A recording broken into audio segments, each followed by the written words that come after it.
तो यहाँ पे हम लोग डॉक्टर केसी सिन्हा 7 क्लास का त्रिभुज और उसके गुण देखने वाले हैं। तो यहाँ पे सबसे पहले बात आप सभी को पता है, यहाँ पे हम लोग बेसिक देखते हैं, उसके बाद यहाँ पे क्वेश्चन आंसर देखेंगे। तो इससे पहले अगर चैनल पर नया तो चैनल को सब्सक्राइब करके बेल आइकन प्रेस कर दे ताकि आने वाले वीडियो की नोटिफिकेशन सबसे पहले आप तक पहुँच जाए। इस वीडियो को ऐड देखे तो प्लीज़ उसको स्किप ना करें, फुल वॉच करें। अगर डिस्क्रिप्शन अगर चेक नहीं है तो वहाँ पर चेक कर ले, सभी प्लेलिस्ट जो भी यहाँ पे है प्लेलिस्ट बना हुआ है उसका लिंक दिया हुआ प्लेलिस्ट में आपका सभी वीडियो मिल जाएगा। साथ में टेलीग्राम को ज्वाइन कर ले क्योंकि वहाँ पे पीडीएफ आसानी से अवेलेबल हो जाता है। यहाँ पे देखिए आपका सबसे पहले बेसिक में बोला है रैखिक बिंदु क्या है। तो रैखिक बिंदु नाम से आपको पता चल रहा है कि रैखिक बिंदु तो मतलब कि जो रेखा पे बिंदु होगा उसको रैखिक बिंदु बोलेंगे, ठीक है, या फिर इसको रैखीय बिंदु बोल सकते हैं। तो रैखीय बिंदु किसी एक रेखा पर स्थित बिंदुओं को रैखिक बिंदु कहते हैं, जैसे चित्र में 1 में दिया हुआ ABC, ठीक है। और ये एक रैखिक बिंदु है। अगर रैखिक बिंदु अगर होगा एक रेखा में तो ये रैखिक बिंदु है, और दो बिंदुओं को मिलाने पर हमारा एक रेखा खंड बनता है, ठीक है। ये भी आपको पता होना चाहिए कि दो बिंदु मिलाने पर एक रेखा खंड बनता है। तो ये तो रैखिक बिंदु हम लोग पता हो गया। अब यहाँ पे अरैखिक बिंदु क्या है, मतलब रैखिक नहीं होगा। अरैखिक मतलब एक यहाँ तो एक यहाँ और एक यहाँ, और जब हम अरैखिक बिंदु को इस प्रकार से मिलाएंगे आपस में तो एक त्रिभुज बन जाएगा, ठीक है। यानी 3 अरैखिक बिंदु अगर मिलाएंगे तो वो त्रिभुज बन जाता है। जैसे देखिए अरैखिक बिंदु तो जो बिंदु वो रेखा पर स्थित नहीं होती है उसे हम लोग अरैखिक बिंदु कहते हैं, यानी कि जो रेखा पर स्थित नहीं है उसको अरैखिक बिंदु कहते हैं। जैसे कि चित्र सेकंड में यहाँ पे देखिए ABC अरैखिक बिंदु हैं, जैसे यहाँ पे A है, B है और C है, तो ये तीनों अरैखिक बिंदु हैं। और यहीं से त्रिभुज का डिफिनेशन भी निकलता है। त्रिभुज किसे कहते हैं, तो किसी तल में, तल का मतलब हमने पीछे वीडियो में बताया था, तल मतलब एक तल है, कोई तल है, जैसे ये आपको देख रहे हैं, जैसे ये भी है, मैं जहाँ पे ऐसे कर रहा हूँ ये एक तल है, ठीक है। फिर उससे बाहर तो वो एक तल है, फिर उससे बाहर तो वो एक तल है, ठीक है। यहाँ पे देखिए बोल रहा है किसी तल में 3 अरैखिक बिंदुओं को मिलाने से जो आकृति बनती है, अरैखिक बिंदु मतलब रैखिक नहीं होनी चाहिए इस प्रकार से, ठीक है। तो 3 अरैखिक बिंदु से मिलाने से जो आकृति बनती है उसे त्रिभुज कहते हैं। यानी किसी तल में 3 अरैखिक बिंदु को मिलाने से जो आकृति बनती है उसे त्रिभुज कहते हैं। हम लोग ऐसे बोलेंगे।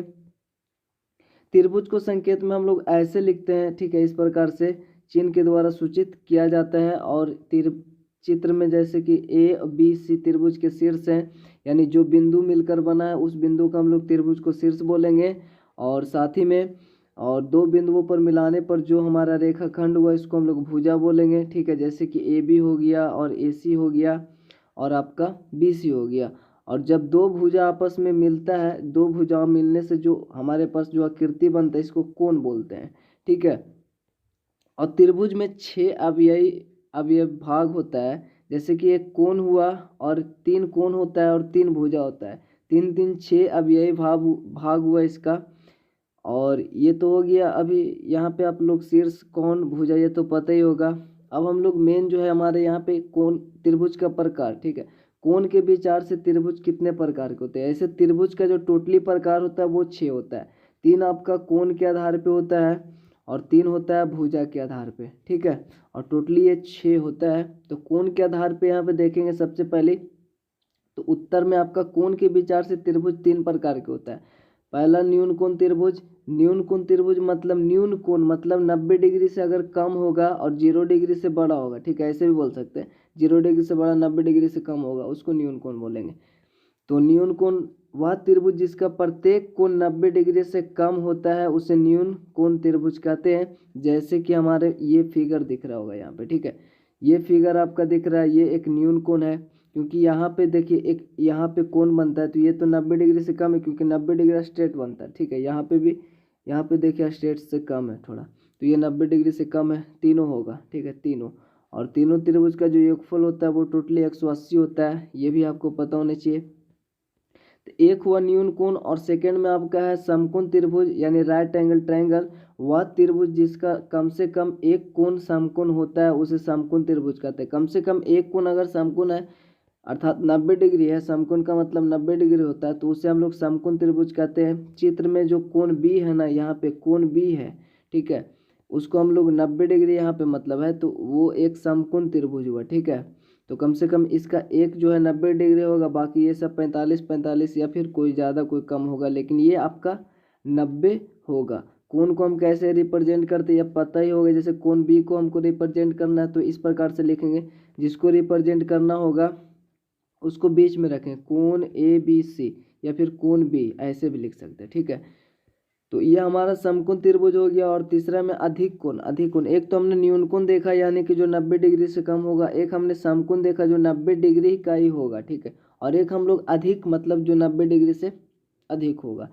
तो अधिक कोण यहाँ पे देखिए, वह त्रिभुज जिसका कोण एक कोण 90 डिग्री से अधिक होता है उसे हम लोग अधिक कोण त्रिभुज कहते हैं।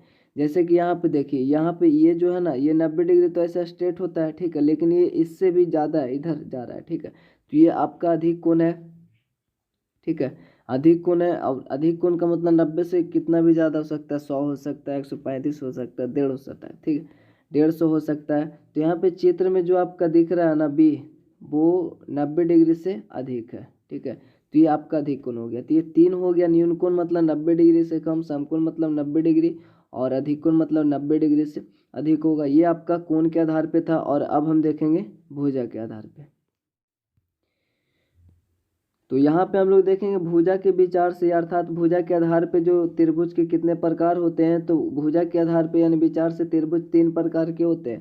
पहला होगा आपका समबाहु त्रिभुज, ठीक है, या फिर इसको सम त्रिबाहु बोलेंगे। सम का मतलब होता है बराबर, ठीक है, त्रि मतलब 3 और बाहु माने भुजा, यानी तीनों भुजा अगर बराबर होगा, ठीक है। समबाहु मतलब समबाहु यानी सभी भुजा इक्वल हो, उसको हम लोग समबाहु बोलेंगे, ठीक है।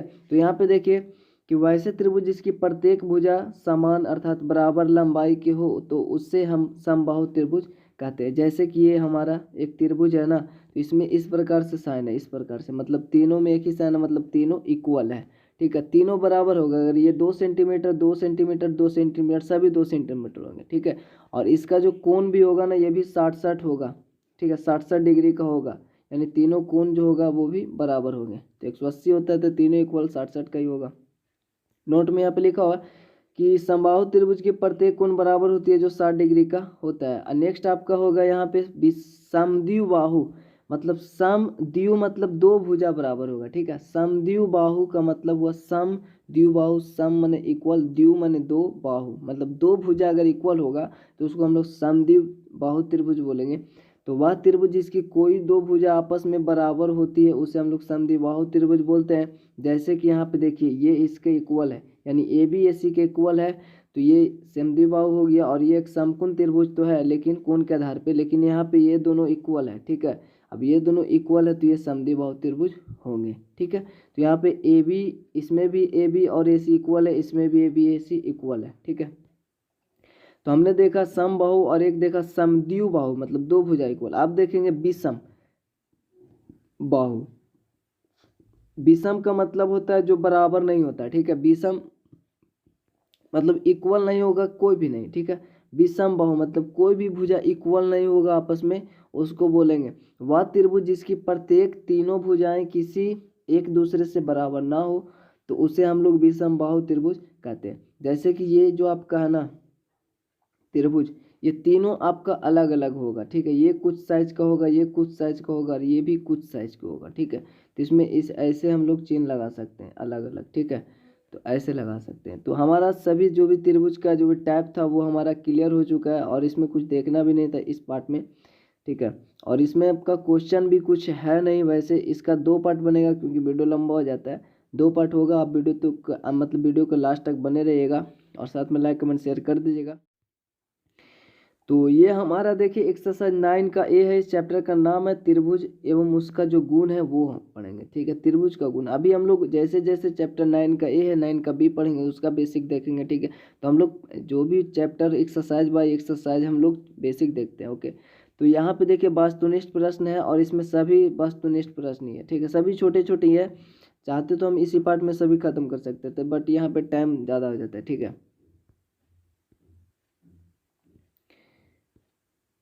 और ठीक है, तो यहाँ पे देखिए रिक्त स्थानों को फिल करना है, भरना है। तो किसी त्रिभुज में शीर्ष होते हैं, कितना होता है, तो 3 शीर्ष होता है, तो इसको इजीली हम लोग 3 भर देंगे। 3 शीर्ष होता है, हमने देखा 3 ही शीर्ष होता है, 3 रैखिक बिंदु को मिलाने से बना था, तो 3 शीर्ष होता है। किसी त्रिभुज में भुजा भी कितना होंगे, तो 3 भुजाएं होती होगी, ठीक है, मतलब 3 भुजाएं होती है। किसी त्रिभुज में कोण भी कितना होता है, 3 ही होता है, तो 3 होगा। और यहाँ पे तो फिल करना काफ़ी ईजी है। किसी त्रिभुज के भाग होते हैं तो कितना भाग, अवयवी भाग होते हैं, तो 6 अवयवी भाग होते हैं। ठीक है, तो 6 अवयवी भाग, ये आपका आंसर में आपका 6 अवयवी भाग होता होगा। जैसे कि 3 आपका कोण हुआ और 3 आपका भुजा हुआ। ठीक है, तो ये अवयवी भाग हुआ। अब इस प्रकार से आपका क्वेश्चन भी होगा, उसको भी हम लोग देख लेंगे आगे। किसी त्रिभुज में अंतः कोण का मतलब अंदर में जो कोण बना, 1 2 3, ठीक है, 3 ही तो बना, तो आपका अंतः कोण 3 होगा। और लेकिन यहाँ पे देखिए त्रिभुज, किसी त्रिभुज में बहिष्कोण होते हैं तो कितना होते हैं, तो यहाँ पे देखिए किसी त्रिभुज में बहिष्कोण जो होगा वो 6 होगा। अब कैसे होगा इसको हम लोग थोड़ा सा देख लेते हैं। जैसे कि यहाँ पे अगर हम लोग एक त्रिभुज पार लेते हैं, ठीक है, तो एक त्रिभुज पारेंगे तो आप लोग 6 अगर कैसे होगा, तो 3 तो अंतःकोण होते हैं अंदर में 3, लेकिन हम लोग एक ऐसे बढ़ाएंगे तो एक ये हुआ बहिष्कोण। ठीक है, तो जब ऐसे बढ़ाए तो हम लोग इसको इधर ना, एक तो इधर बनेगा ही। ठीक है, तो हम लोग देखिए अब यहाँ से अगर बढ़ाएंगे इधर से, तो इधर भी तो एक कोण बन रहा है, यानी एक जो शीर्ष है ना उससे बहिष्कोण 2 बनेगा। ठीक है, हमने देखा अभी एक इधर से बना इस टाइप से, जैसे इधर है ना, तो इधर से एक बनेगा तो ये भी बहिष्कोण हुआ। और एक हम लोग उस टाइप से बनाएंगे, इधर से बनाएंगे तो ये एक हुआ, यानी टोटली 2 बन रहा है। ठीक है, 2 बन रहा है। और इधर से भी उसी टाइप से एक इधर से बनेगा और उसी टाइप से एक इधर से भी तो बनेगा, तो 2 इसमें भी। ठीक उसी प्रकार से 4 हुआ और 2 एक इधर से 5, ठीक है, और एक इधर से भी बनेगा 6। ठीक है, तो टोटली 6 आपका हो गया बहिष्कोण।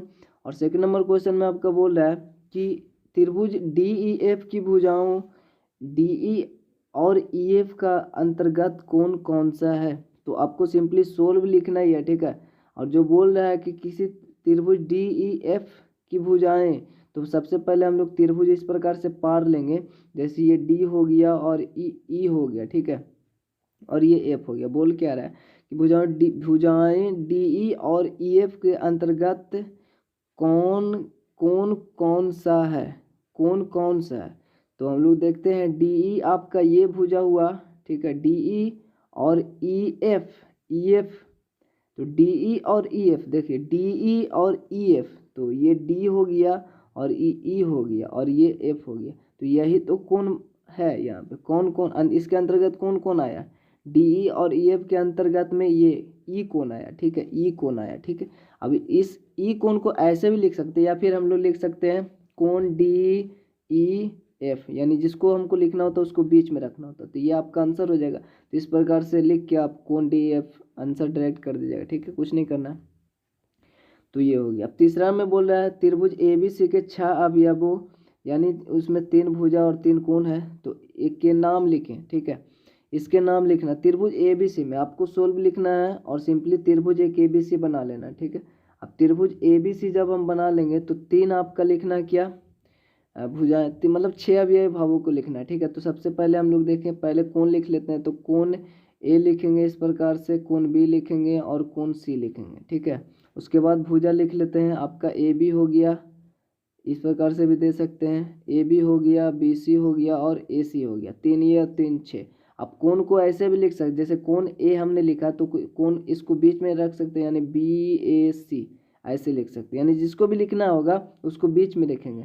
शुरू किसी को भी करे, C से भी कर सकते थे, लेकिन बीच में हमारा A ही होता है, A को लिखना होता है। तो ठीक है, B को लिखना होता है तो हमारा बीच में B होता है, हम शुरू कहीं से भी कर सकते हैं, ABC या फिर CBA भी हो सकता है। ठीक है, तो इस प्रकार से आपको लिखना होगा, सिंपल हो जाएगा। ठीक है, 3 कोण और 3 भुजाएं तो लिखना है।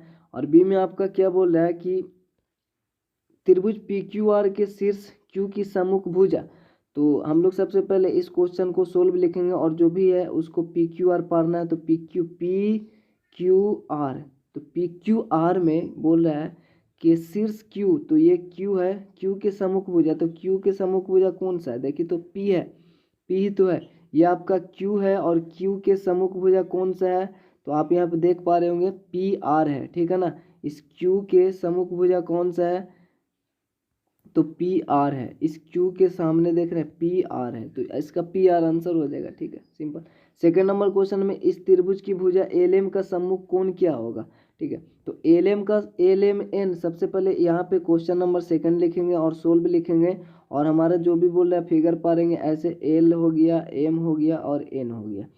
भुजा एल एम आपका जो दिख रहा होगा यहाँ पे एल एम ये है, ठीक है, एल एम ये है और एल एम का समूह कौन कौन सा है, तो इस एल एम का समूह कौन देख रहे हैं, ये है एन, कौन एन, यानी कौन एन होगा, ठीक है, इसका आंसर होगा कौन एन, ठीक है, ये होगा। आप इसको कैसे भी लिख सकते हैं बीच में करके एल कौन एल एन एम करके भी लिख सकते हैं, लेकिन आपका आंसर तो इसका कौन एन ही होगा, ठीक है।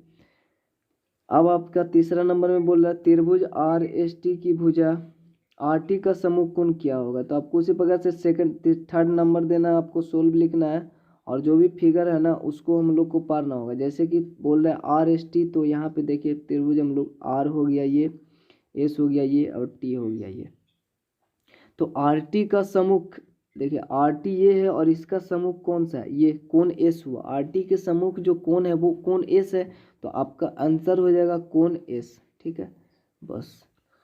अब हम लोग चौथा नंबर क्वेश्चन में यहाँ पे देखें तो नीचे कुछ त्रिभुजे के चित्रों में उनके कुछ कोणों की माप दी गई है, प्रत्येक त्रिभुज का नाम बताना है, सिंपली आपको देखना है और बताना। हमने त्रिभुज का तीनों जो भी 6 भेद था यानी 3 कोण के आधार पे 3 भुजा के आधार पे हम लोग देख चुके हैं और वो आपको माइंड में होना चाहिए। तो यहाँ पे देखिए सबसे पहले यहाँ पे पहला नंबर हमने देखा, चौथा नंबर लिखना है आपको, सोल्व लिखना है और ए का आपका नंबर देना है और यहाँ पे देखना है क्या है 90 डिग्री, यानी जिस त्रिभुज का एक भी कोण अगर कम से कम 90 डिग्री हो तो वो क्या होता है समकोण त्रिभुज, तो ठीक है लिख देना है समकोण त्रिभुज, ठीक है।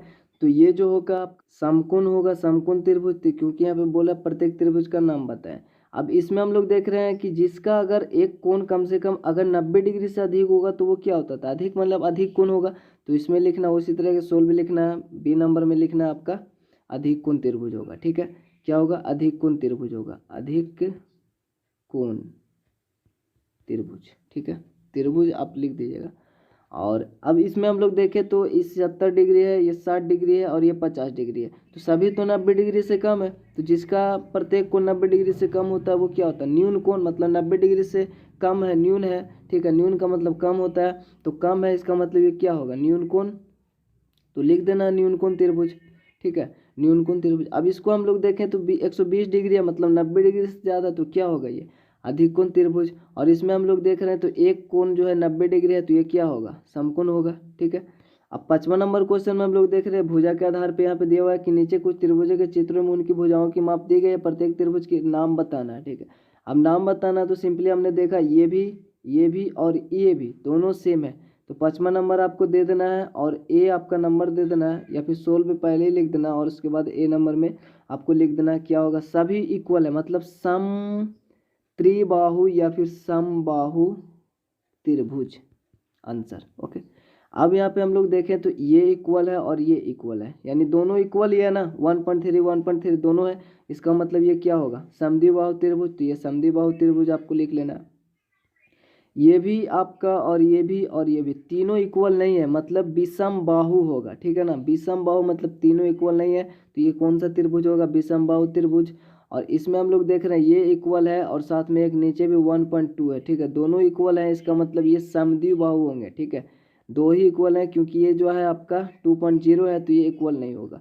और फिर उसके बाद हम लोग देख रहे हैं इस त्रिभुज में ई में, तो ये भी 2.0 2.0 2.0, मतलब कि ये तीनों समबाहु होगा ना, क्योंकि तीनों इक्वल है, तो ये समबाहु त्रिभुज हो जाएंगे, ठीक है। तो इजीली आपसे भी ये हो जाएगा। तो हम लोग वीडियो के यहीं पे एंड करेंगे और ऐसे भी यहाँ पे कुछ और ही क्वेश्चन बचा जो कि अगले पार्ट में लगभग 4-5 मिनट में ख़त्म हो जाएंगे, ठीक है। तो वीडियो को अगर अभी तक आपने लाइक नहीं किया तो लाइक कमेंट कर दीजिएगा, अपने दोस्तों को शेयर कर दीजिएगा, चैनल पर नए तो चलो जरूर से सब्सक्राइब कर लें ताकि आने वाली वीडियो नोटिफिकेशन सबसे पहले आप तक पहुंच जाए। और अगर आपने टेलीग्राम को ज्वाइन नहीं किया तो नीचे आपका डिस्क्रिप्शन में लिंक है, आप वहां से ज्वाइन कर लें, या भी कोई भी चैप्टर आपको नहीं मिलता है तो आपका प्लेलिस्ट का लिंक दिया हुआ नीचे रहता है, ठीक है, तो उसको आप देख लें। तो मिलता है आपसे अगले, तब तक ले जय हिंद जय भारत।